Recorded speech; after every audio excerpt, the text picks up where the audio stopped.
Yes, so we can have a great conversation then. I thought they only want the people to listen to you, so they turned off my microphone for a while. Yeah. No, not at all. We saw the lovely AV, and it's like science meeting art to make some magic happen. Tell us more about Upside Space. Where did you see the opportunity to invest into this venture and become the co-founder of it? So first of all, of course, I just, again, want to say I'm really pleased to be here. I'm sure that possibly many of you expected that we would be discussing many other aspects of my experience. You probably didn't realize that I have joined your tribe. I am now in the tech space. I'm officially a co-founder of a tech startup called the Upside Space, as you saw. And it's really interesting because I think that this is really the hope and the possibility of tech is how we can address old systems. So I have been an art collector for many years. Now art, a lot of people, when you ask them about art, the first thing is, a lot of people will react very defensively. I don't understand art, I don't know anything about art. But the point is, you don't need to understand anything about art. Art is to be experienced. Art is an enrichment. Art is about asking questions. Art adds color to our life, besides being a form of soft power. Hello. So, taking from my passion as an art collector and someone who has supported contemporary Indian art and championed it, because I've been living in, over the last few years in Hong Kong and Singapore and many other places, and I found that when I shared my Indian art collection with people in a new city, that was the most beautiful gateway into creating a relationship, into also being able to champion my culture. And often there were a lot of interesting kind of questions, because people would say, but I didn't think that that was Indian art, or they would comment that I thought Indian art was all about Mughal miniatures and, traditional art. And this got me thinking that I think that we have to champion our contemporary art and artistic expression for the world. Now, then along comes this disruptive tech, and boom, we have this incredible inflection point and this opportunity of combining the two. The interesting thing that I feel is that often people think that art and innovation or tech are not aligned, that they're not cousins. Right? They're on opposite sides of the room. They don't speak to each other, but they do. What I realized is that the spirit of art and the spirit of tech are completely aligned, and they're moving in parallel. You have to be necessarily forward-thinking. It's about creating something that's new, something that's fresh, changing people's perspectives, asking questions, and actually integrating themselves into somebody's life. And every time art and tech actually intersect, there's a revolution that happens. And that's what's really cool. Something as simple, I don't know if you know this, something as simple as putting paint into paint tubes led directly to the Impressionist movement. So today you'll go to a museum and you'll see a Monet or a Manet, and it's priceless art. You can't even buy it, even if you have hundreds of millions of dollars to spare. But what we have to remember is when that art was released, it was met with resistance. Mm-hmm. It was actually dismissed. This is not art. So this is what we're happening right now, or what we're seeing to an extent happening with art and NFTs. Correct. I think that as an emerging technology, NFTs are here to stay. They're not going anywhere.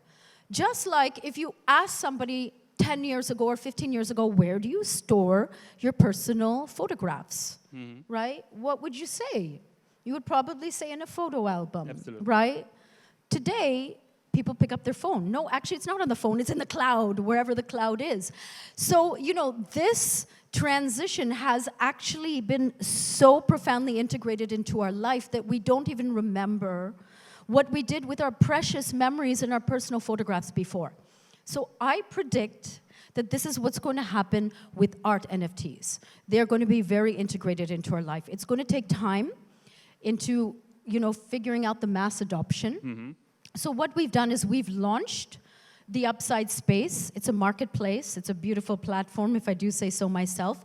It's curated because this space needs curation. Everybody needs an art buddy Today, even if you want to buy, a garment because you're going to like a special event, you're going to double check with a friend, right? What do you think? Do you like the color? Do you think the fit is nice?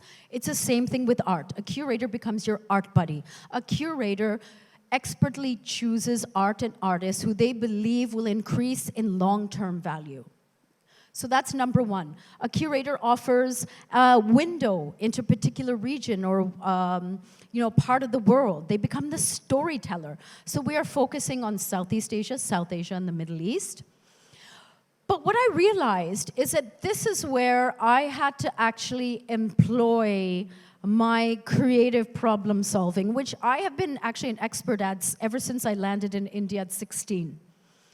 And I realized that we can't expect everyone to follow us or follow our vision. We have to go to where the customer is. I believe in this so strongly that I'm like, let me into your living room. I believe that we're right now conceptualizing a subscription model where it'll be so easy to have art enter your everyday life. You can display it on your smart TV. You can carry it with me. So that's one of the verticals we're building. Another one is a B2B solution. But my point is, it's really exciting and dynamic. This entire fast-moving, rapid-moving digital transformation that's going on. However, at the end of the day, I'm not chasing the tech. I'm very clear.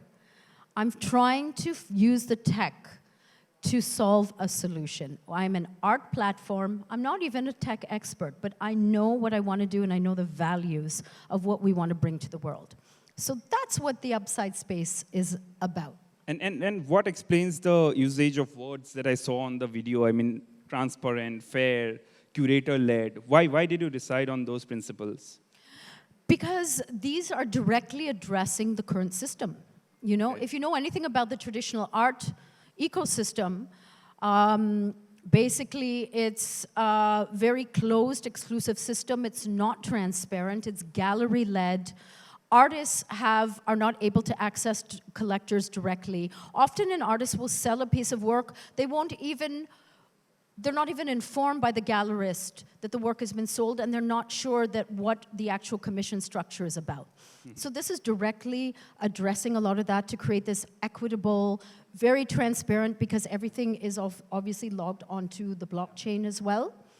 So it's actually a bit of a revolution or a renaissance. If you believe that a renaissance is actually, sort of culture meets finance meets tech, which is really what drove the first renaissance as well.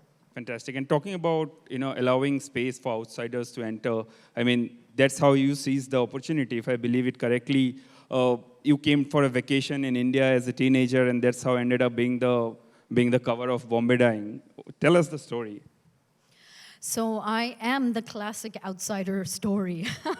I still think of myself as a little bit of an outsider, as somebody who's taken a very unconventional path. People often ask me, how did you start in this industry? Or sometimes people say, please give us some advice or give my daughter advice, because now entertainment is a huge business in India. But when I started out, it was not. 1991. Just out of curiosity, does anybody here remember Bombay Dying? The Bombay Dying ads? Wow, everybody do. This is my generation. I'm definitely talking to my demographic here, so that's a pleasure. So you'll, I think, understand, and apologies if that's, if you're not of that generation, that's absolutely fine, but you'll understand the impact at that moment in time that things like a Bombay Dying made, or a music video, or the cover of a magazine, simply because the market wasn't saturated then. It was a very different market. And, I ended up in India on vacation with my parents, and somebody literally spotted me in Juhu, by the poolside, and said, listen, you should model. And it literally took me aback, because you have to understand, I'm an introvert. I am an introvert. I appear to have extroverted qualities because, my life has actually pushed me in the direction of adapting to becoming an extrovert or appearing to have extroverted qualities. But I was an introvert as a child. I thought that I wanted to become a writer, or basically I was trying to figure out the profession where I would have the least possible human contact. Okay. So of course I became an actor, right? The irony of it. But my career literally started by accident. And again, let's give context to this, because in those days, pursuing a career within the entertainment industry, and it really wasn't a very organized industry in the early 90s in India, was considered unsavory. It wasn't considered a desirable thing to do. And my father has a PhD. I came from this very sort of literate academic background, and that was all that I imagined for myself. But sometimes these strange opportunities just appear in front of you. And to my credit, I followed my curiosity and my wonder. I didn't block myself. I didn't allow, I guess, also society's opinions to kind of also block me. So I took advantage of this invitation. Do you want to model? I ended up meeting Maureen Wadia. She invited me, into a photographer's studio in those days. I shot a few photographs. I enjoyed it because I actually realized that I could put on this persona that was a lot more confident than who I was. I stepped into a different version of myself. And that continued. So I literally split into two personalities. There was the public-facing version of myself, and then there was the private me that had many other different pursuits and interests. And I guess the only danger, the only caveat about my initial career is that in those days I became this very one-dimensional character. Yeah. I wasn't allowed to express the other dimensions of my personality, like my passion for art. Today when I share that, people are surprised. But I've been doing this ever since I bought this is a true story, I bought my very first piece of art with my modeling paycheck. And I was so proud of myself. I felt so independent. And I remember going to Harsh Goenka's art camps. He used to have them in the early 90s. So I planted the seed. But that side of me wasn't allowed to be expressed. Because as a woman in the early 90s in entertainment, you were expected to be labeled, and you fell into one of two categories, and that was it. And it bothered me. But at the same time, I thought, this is what I can leverage. I can leverage this opportunity, first of all, to travel, which I was very, passionate about, but also to adventure, and perhaps this will lead to other things. I did understand that it was a very powerful opportunity that was presented to me, even though I was so young. Then from Bombay dyeing, it becomes Lakme, and you become one of the early faces of Lakme in India, and then it goes on and on and on. And then the time comes when you decide to get into films. And there are many films that you could have chosen at that point in time, but your choice was Kasoor, a movie that was done in that time, and it really got the attention of Deepa Mehta towards you. Then you go and do Water. Tell us about making those choices. I mean, many leaders over here, they make choices every day, and these are really defining choices for their respective organizations. One of them could be, signing Lisa Ray for their brand, to be their brand ambassador. So how do you channelize those decision-making abilities in you? I think that when I'm really confused, and I really enjoyed the previous presentation because it was talking about this incredibly post-human rate of rapid development that we're experiencing in this age of digitization. But also as a young woman, things were happening to me so rapidly. It was very hard to find my true north. You get kind of knocked off of your foundation, and this was all an uncharted territory for me. So at the end of the day, I think that there were two things that guided me. Number one is I had to go back to values. Sometimes you have to remove yourself from the noise. It's really, really important. And go back to what really is important. What do I want to leave behind? You have to constantly go back and ask yourself those bigger questions. It may seem like something a little bit tiresome, but it will always steer you right. Go back to like what's important to me, but also what's not important to me. What is my non-negotiable? For me, to enter film, I realized that I had to leave behind a meaningful legacy. Maybe not do a lot of films, maybe not make as much money. I certainly didn't feel like I was suited to gyrate with Govinda. It was just me, but you know, that was not me. I realized very early on that films and media and storytelling can be harnessed to actually change society, but at the same time entertain. So that's what I was focused on, and it was considered a very unpopular choice at that time. But today, of course, we see that the storytelling in India has evolved so quickly.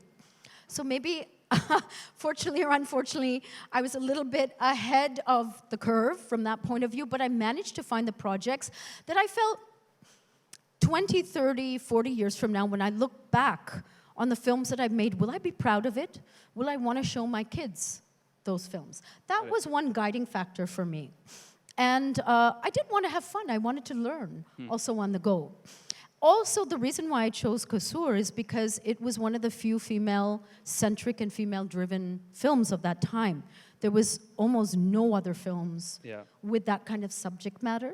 And again, I didn't feel like I wanted to chase the hero and just sort of be the tag-along. And by the way, I'm a terrible dancer. So I just didn't fit into the typical mold of a Bollywood star of the 90s. Like I said, could not keep up with Govinda, terrible dancer. What's left? Meaningful films. And you know, there is another thing that we often talk, and it's about handling setbacks. You know, when you have a long journey, you will always have setbacks. You know, it's just unavoidable. Each time you attained a success, there was a setback following immediately. Even if that ad, when it appeared in the cover, your family member had a terrible accident to follow. You talk about Water, then there is this controversy, the movie, though it gets nominated to Oscar, but it doesn't, again, you know, appeal to your audience in India because there's ban, not ban and all. How did you handle that emotional battle of handling a setback immediately after a success? It's so interesting. In fact, I heard something just the other day that I want to share with everyone here. And you know, I know that I'm in a room of, again, very successful, very driven individuals. And, you know, we're always encouraged to keep achieving. You reach the top, right, of your particular profession. And so someone said to me, so you reach the top of the mountain, then what? What's left? In terms of what you want to achieve, well, the only thing that's left is for lightning to strike. And then I turned around and I said, is that a good or a bad thing? And the reply was, it depends on whether you're ready. Are you ready for the lightning? And I felt that was so profound, right? Because, of course, for me, life is a process of growth. You cannot stagnate necessarily. You would not be in this room if you were someone in favor of stagnating or taking the easy route. So when the lightning strikes, and when you're literally disintegrate an aspect of yourself, or you're pushed off the mountain and you have to start all over again, then what? Then what? And I think that in a weird way, you're one of the chosen few when that happens. And I've seen that in my life, this pattern, and thank you, Anirban, for pointing that out, in my life, this pattern has been repeated again and again. Sort of a huge triumph, and then the lightning strikes. And, you know, as I said, literally, I dissolve. That version of me, that old version, so something new has to be born. And, you know, I credit this kind of a pattern for leading me and guiding me to where I am today, you know. And the tools, well, first of all, perspective, some sense of humor, of course, helps a lot, a little bit of space, but I think that the management of emotions and mental health is essential. And I'm glad that we're starting to discuss this a lot more openly today in society.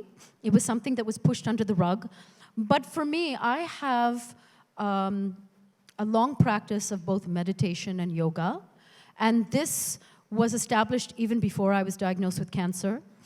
And there's another saying that you don't know how strong the tea is until you're in hot water.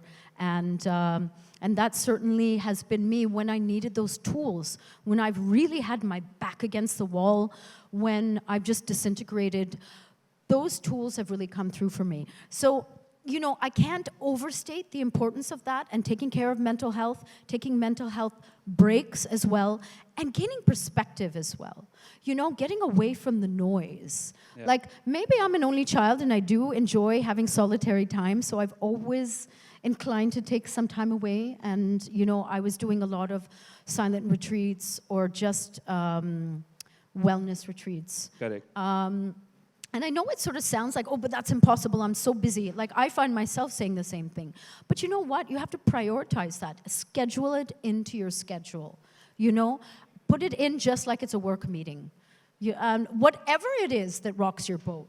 Maybe it's also sneaking off to the movies once a week. That's what me and my husband do. We sneak off, and we sit down, and we just disappear. And that's good for our mental health. Whatever it is, but you have to prioritize that, and you have to also understand that you deserve it. It also is a question of validation for yourself. Correct, absolutely. And you talked about... Oh, I have one more thing to say about this. Please. I have to tell you one interesting story. So I remember it's also about redefining the trajectory of our life. So I was once invited into, to speak to an organization, and they said, here's a whiteboard, you plot out the high points and the low points of your life. Thinking that it would be like, oh, this is like maybe Afrin, this is Burj Khalifa, and then, following into opposite Burj Khalifa when I experienced a serious car accident or cancer, etc. And I realized that one moment, I actually can't use one line, right? Because on one hand, there's our professional trajectory. But Okay. what about our inner life, our personal life, our emotional life? They're not one and the same. You can't plot them on the same graph. You cannot use the same line. So on this graph, there was my professional line, and then there was my personal line. And the irony is when I was young and I was experiencing sort of the heights and the peaks of fame and all the things that we're meant to aspire for, I was emotionally, psychologically, spiritually at my depth, at my lowest points. So the question is that success? Can you actually define that as success? In my mind and in my world, absolutely not. We have to necessarily find some alignment between those two lines. So I thought that was really interesting and a little bit unexpected and actually a little bit uncomfortable as well for some of the people that I was talking to. And that's okay. Discomfort is actually good. We have to lean in. Great, great. In the previous presentation, there was a shot from Life of a Pi. And I remember this dialogue, life is all about letting go. What hurts the most is not waiting for a moment to say goodbye. I think Irfan Khan says the dialogue, and he has left without saying a goodbye. Yeah. You brought cancer to the mainstream by writing about it. Before that, I think we used to say the C word, and we would not even pronounce it whole because you cannot talk about it. And it's like an encounter with death in a sort. And then you go become an author and start writing about it extensively. What was that moment when the doctor said, you were positive for cancer? Well, it was a little bit surreal, and I'm glad that I actually chronicled it and wrote about my experiences because, otherwise I probably would have forgotten. But I still remember I was called in, I was the last patient of the day, and I'd gone through a battery of tests for a few months. And it's never a good sign when you're the last patient of the day, I must say. So I walked in, and I still remember it was the oncologist sort of looked me up and down, and he had a box of tissues at his elbow, and that's never a good sign as well. And, without further ado, he said, listen, you have multiple myeloma. And he pronounced it very deliberately. And I looked at him blankly because I had no clue what he was saying. I'd never heard of it. And he paused, expecting me to burst into tears. But I didn't. And I nodded encouragingly, and then he continued to, it's a very serious blood cancer. Pause. I'm still looking at him.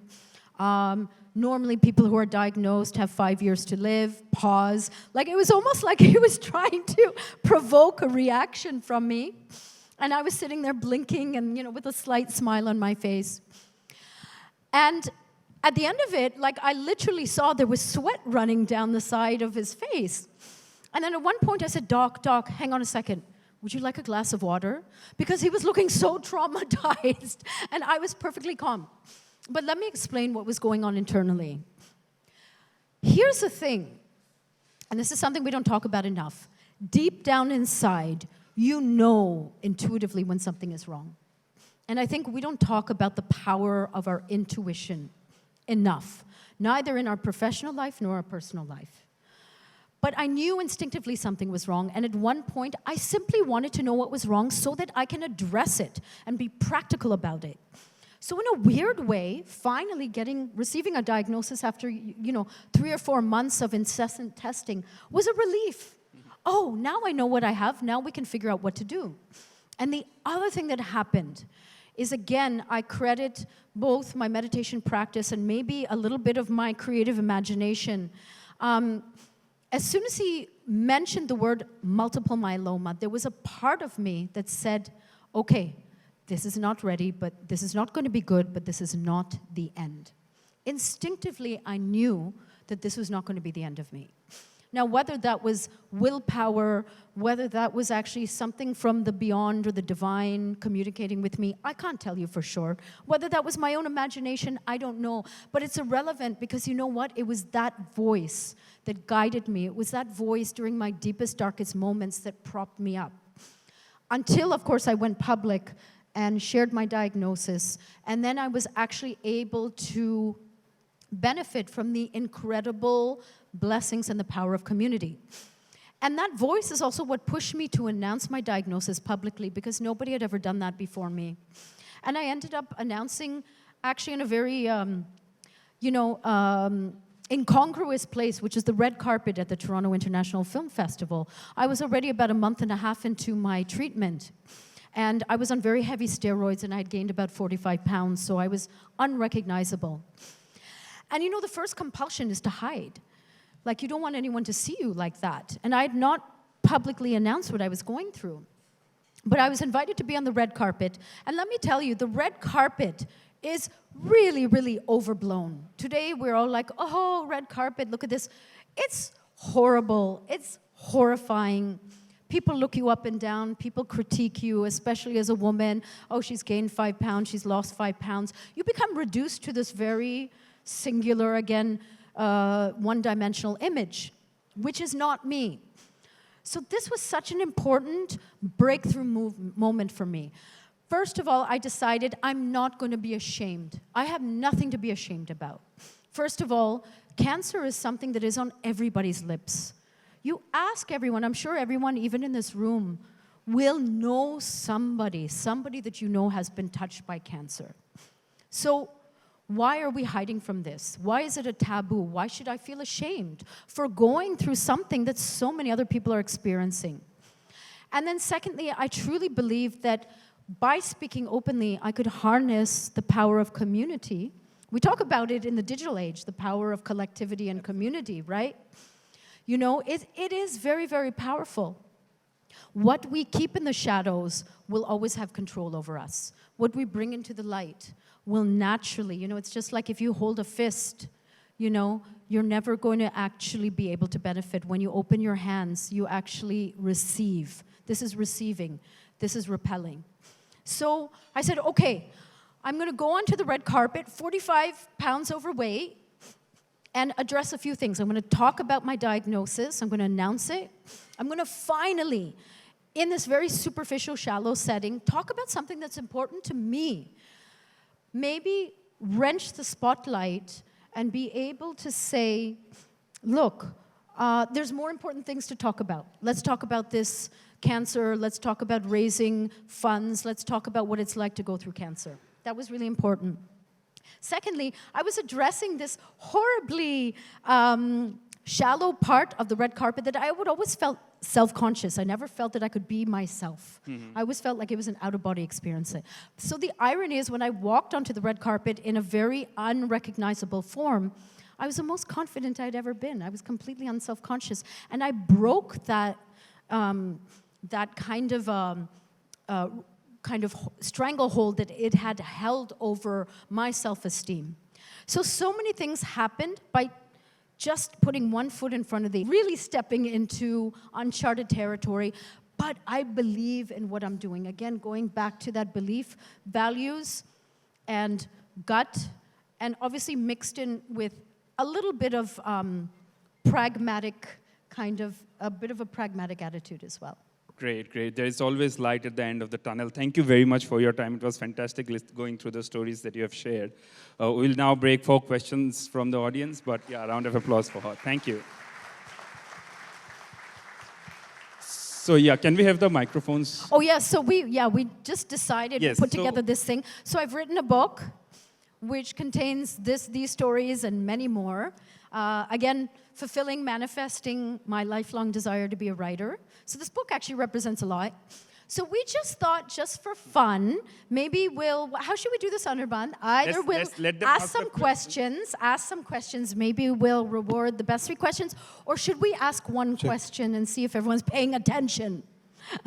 So let's do the other way around. Let them ask you a question and you decide which is the best question. And get a book signed whoever asks the best questions will get signed copies. All right. Yay! Yeah, we have one hand up already. Lisa, we'll have the first question from Abhay, followed by Mukbil, and then we'll just go ahead. Abhay, can we have the first question?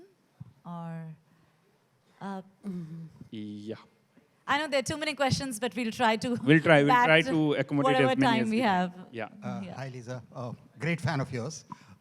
Your latest venture seems to be something in the art scene with NFTs and all of that. Yes. Just wanted to know, I mean, why would people not take a signed JPEG, of an art form, and why would they pay you money to actually get an NFT out?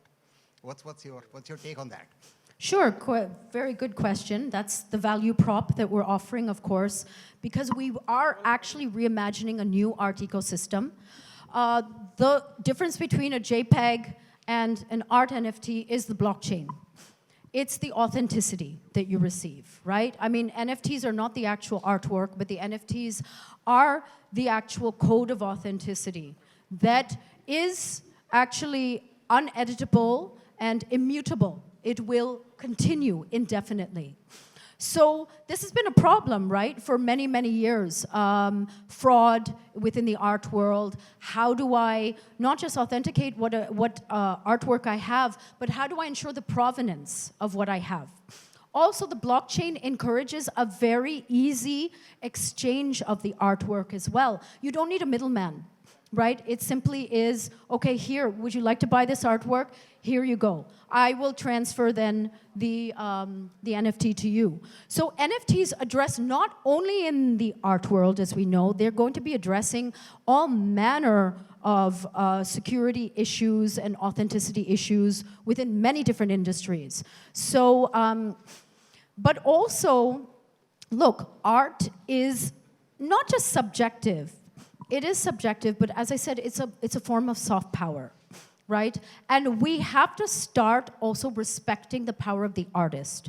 We have to all collectively agree to be patrons and value the art. We have so much talent, for instance, in India that falls between the cracks because they're not gallery represented, so their career gets stymied. Now, we can actually celebrate those artists, create a new art ecosystem. We can also become, directly connected with the artist, encourage their career. But ultimately, if you choose good art, all the art that I bought in the 90s has definitely risen in value.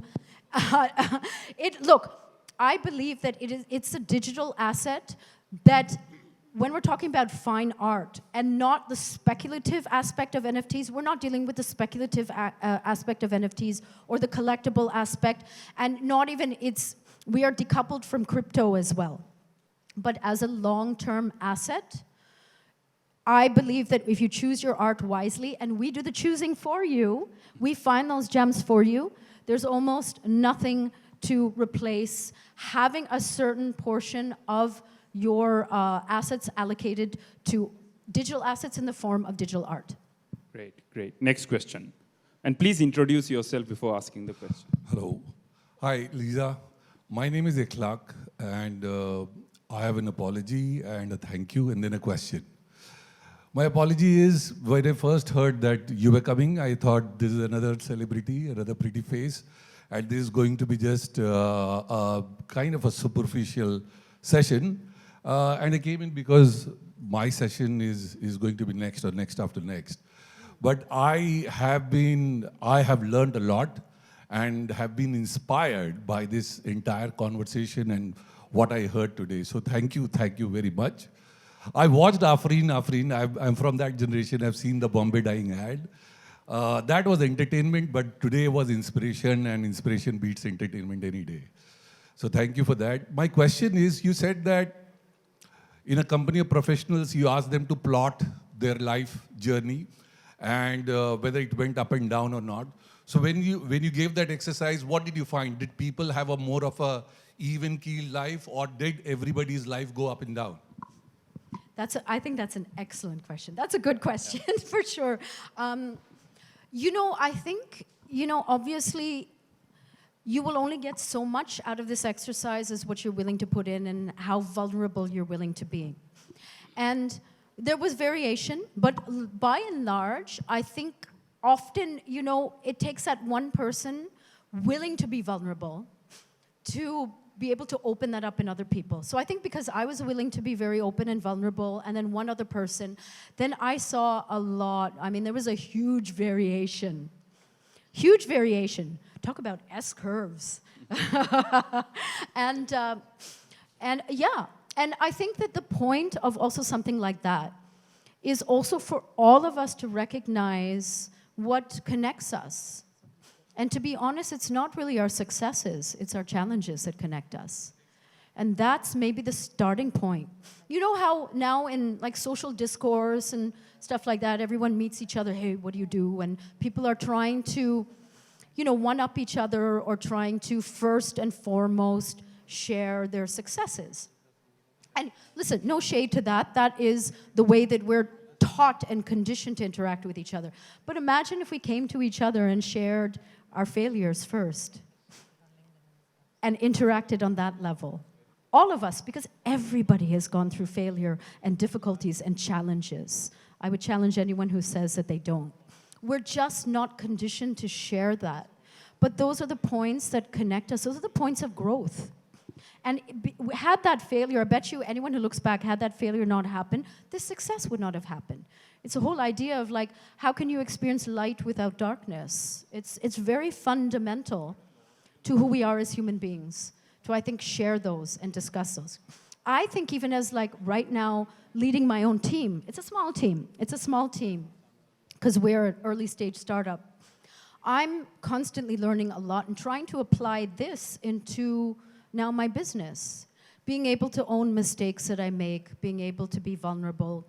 I mean, sometimes you have to, obviously, as a leader, take charge and, appear to have the authority and set, strategies and, and be really strong. But I think we have to allow for moments also to be vulnerable, and we don't bring that enough into leadership discourse today. Correct. Next question. All right, we have that from, can we just take up quickly this one? Yours will be the quick last. Hi, Lisa. My name is Mukbil. I'm an editor with the Economic Times. And first of all, I must commend the tremendous, link or connectedness that you have with technology. I mean, I have seen so many celebrities here, but you spoke about digital transformation. You are talking about cryptocurrency. You are talking about NFTs. You are talking about blockchain. I mean, I'm very, very surprised, and I'm very, very pleasantly surprised. So a compliment on that. Beyond that, my question is, NFTs is something which is very state-of-the-art, very new. Very few people understand it, and you understand it. I can see that from your, from your talk. Now, how do you really create this ecosystem? Because, for example, in a country like India or anywhere else, you would have a lot of very traditional artists or traditional art forms, you know, how easy or how difficult would it be for you to convince them to really join this movement that you are trying to come up with, especially in a day which is very modern, but a lot of the artists, a majority of them are from rural areas or people who don't understand the basics of the technology that we talk about? Thank you. Thank you. Another excellent question. I need more books, I think. So thank you so much for asking that, because, you know, we are art NFT platform and marketplace, but we have a very strong mission and mandate. First of all, that's why we're focusing exclusively on artists and artistic expression from Southeast Asia, South Asia, and the Middle East.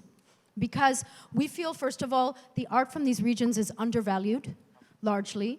These artists need to connect with a global ecosystem and global collectors. And we believe that there's a valid case study for the fact that it will really address a lot of their problems. For instance, we had an exhibition from Sri Lanka. Sri Lanka went through a lot of, you know, economic turmoil.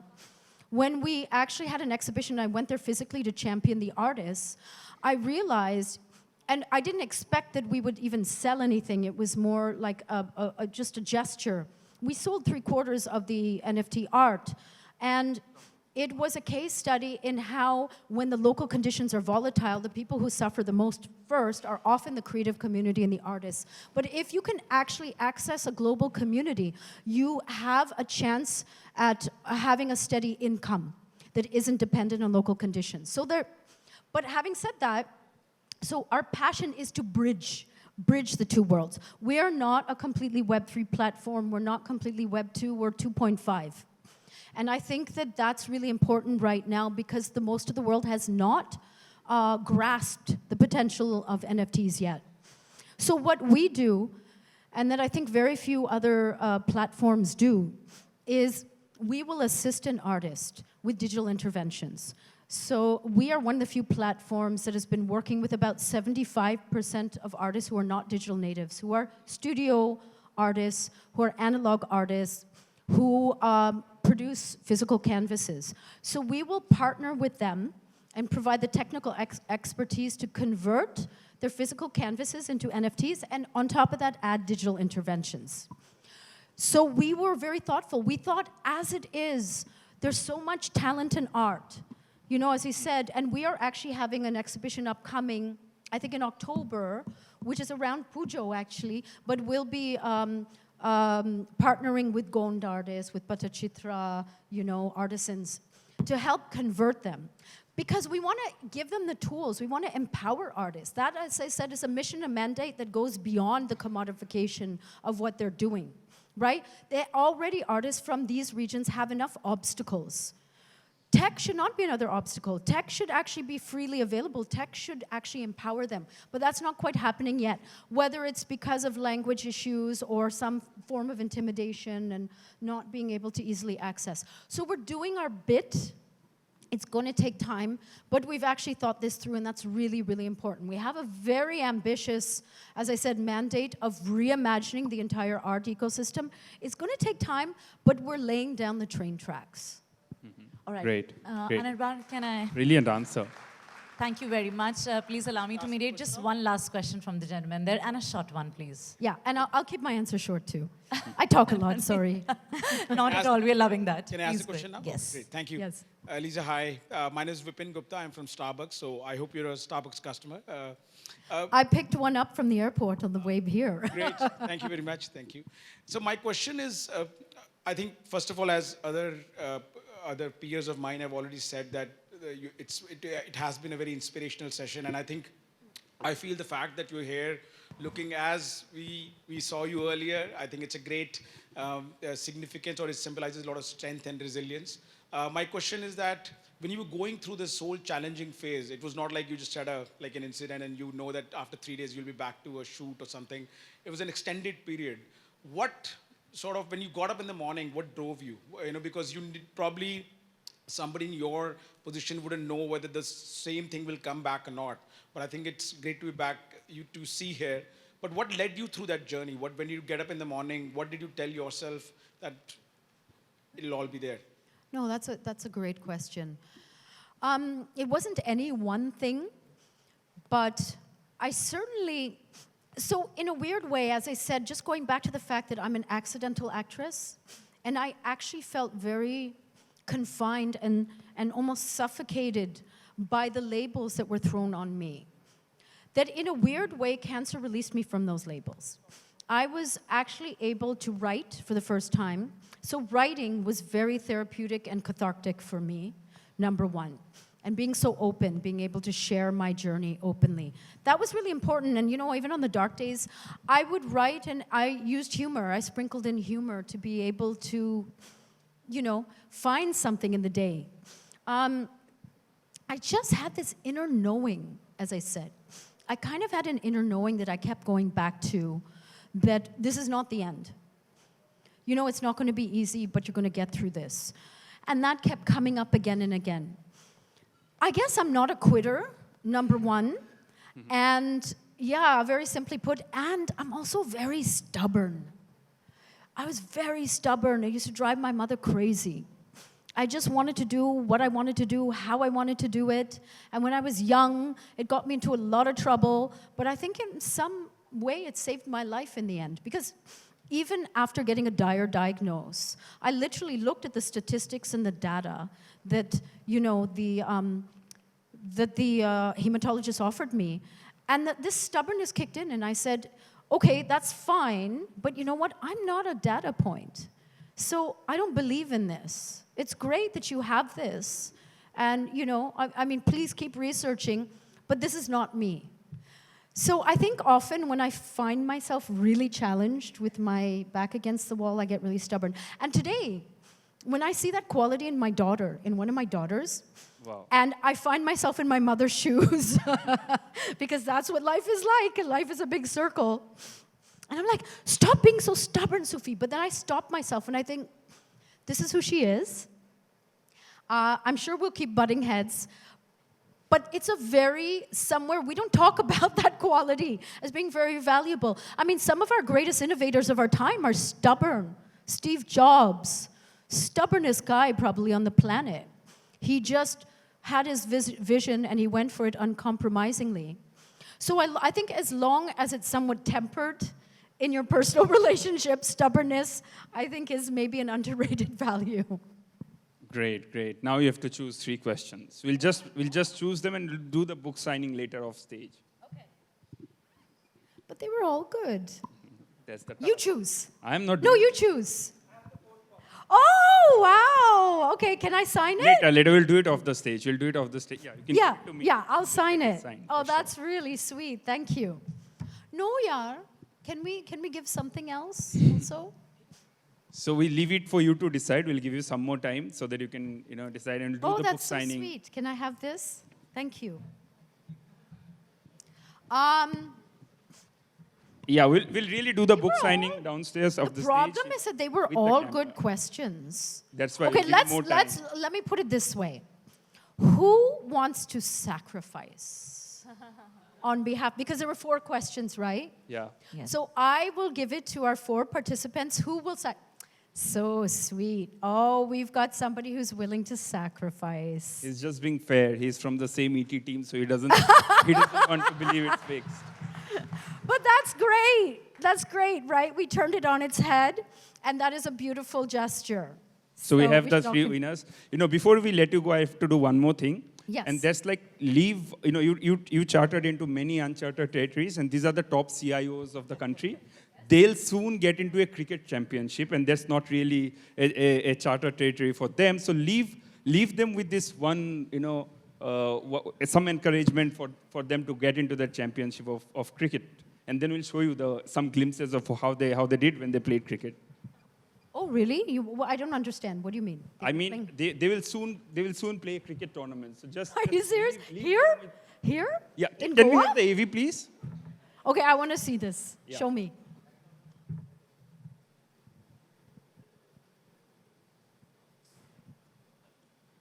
एक बढ़िया match देखने को मिल सकता है आज इस खिलाड़ी के पास ताकत भी है और नजाकत भी। अपनी पहली गेंद का सामना करने के लिए बल्लेबाज तैयार। पिच हार दिख रही है आज। बाउंसर्स का अच्छा इस्तेमाल करना चाहेंगे गेंदबाज। तेज गेंदबाज को लाया गया है।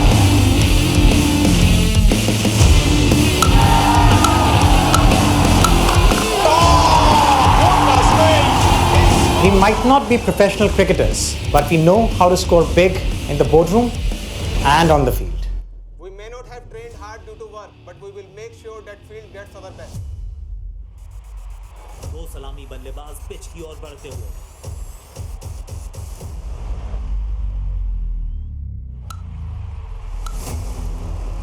मिल गई विकेट। वाह! किस तेजी के साथ कैच पकड़ा है। बिजली की रफ्तार है इनके पास।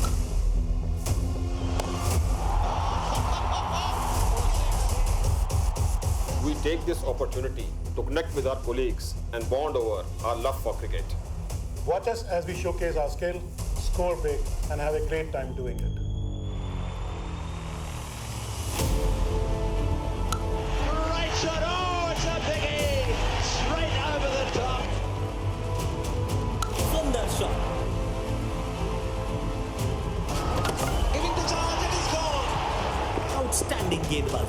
गेंदबाज अच्छी लाइन लेंथ पे गेंद डाल रहे हैं। Oh, what a good catch. मायूस होंगे बल्लेबाज। Harry Walker bowled in. That is out. In the air, gone.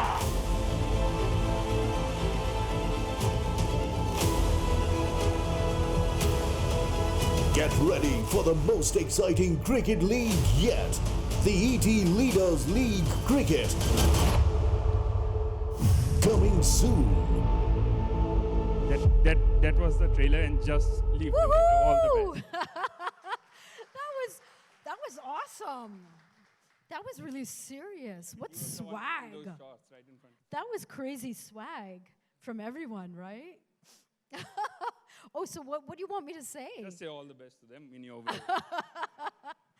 I am not a cricket fan necessarily, but all the best. No, honestly, I think you all are winners. I think it's like the attitude that you bring to it. All of you should make like little hero videos and just have fun. Just have a blast. Great. Thank you very much. Over to you. And all of you can register yourself for the cricket tournament by scanning the QR codes outside. Well, while Thank Lisa is you. on the stage, there are registration forms, ladies and gentlemen, for the Economic Times Leaders League Cricket. Please fill it in and hand it over at the registration desk to our ET folks. And as we give away the books, ladies and gentlemen, Lisa, here's to your indomitable spirit. Can we have a roaring round of cheer for Lisa Ray, ladies and gentlemen? If I can say one more little thing, because I would not be a good founder if I didn't, please look up the Upside Space and give me your feedback. We're really proud of what we're building. And this is something that, again, I would love everybody in India to be able to champion our creative community. Thank you very, very much. Means a lot.